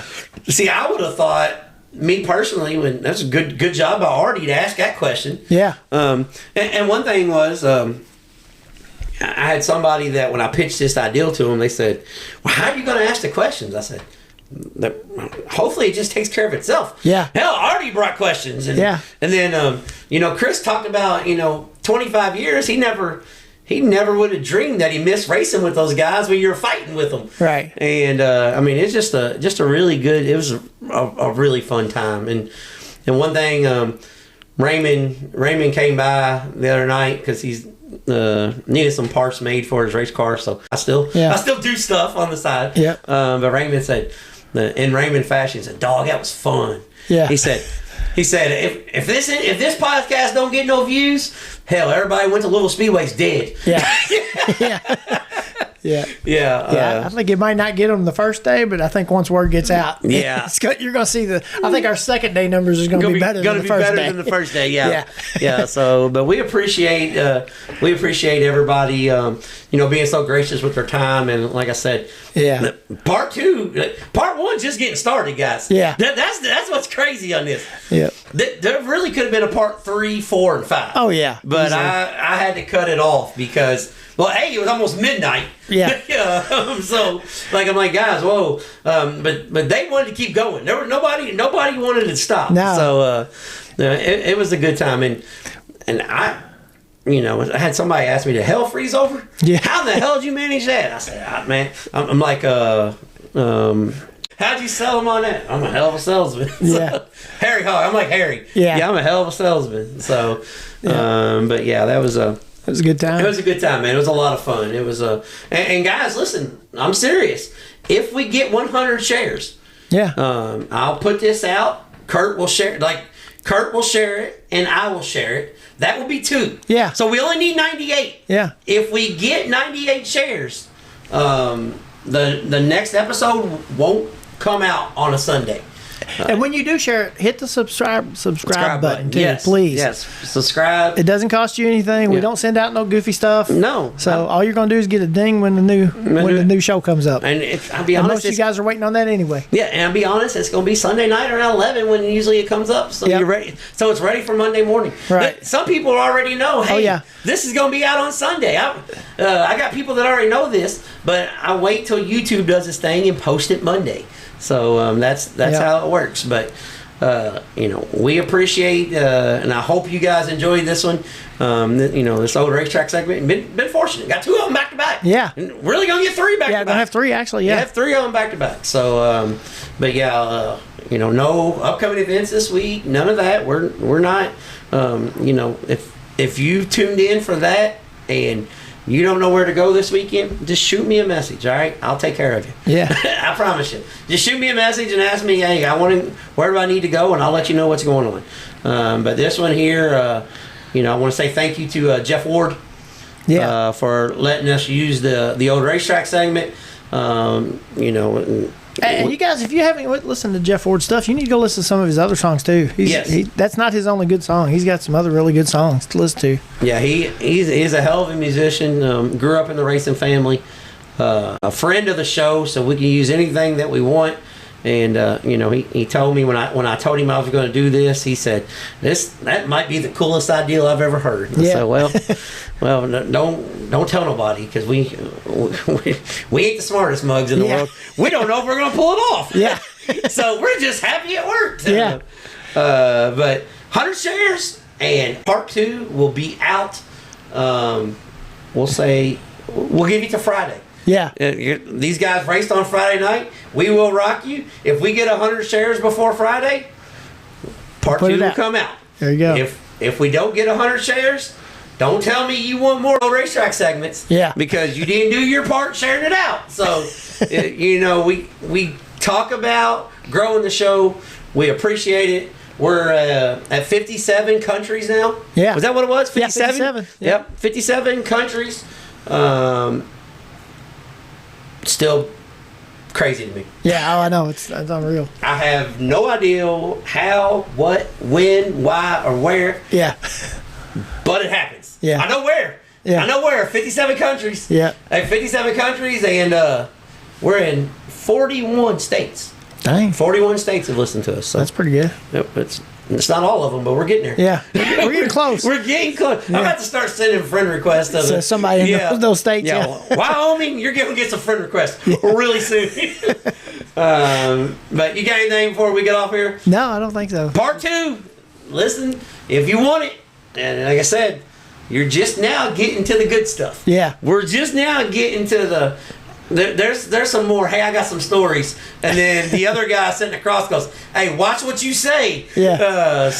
These stories they just get better. Yeah, no, yeah, they're like fine wine. There's a lot of stories I never heard before, so yeah, it was actually fun for me. Yeah, I was going into it. I knew most of them. Yeah. But there's a couple of them I was like, whoa, shit. Yeah, didn't know that. Didn't know that. So, and what's funny is there's a couple of them that the other guys didn't know either. Yeah. You know, they're looking like, no shit, that was you. They're like, oh, so that's how you beat me. Yeah. Yeah. But 100 shares, and we'll get part 2 out. But we appreciate everybody hanging out this week. And until next week, we'll be trading sliders.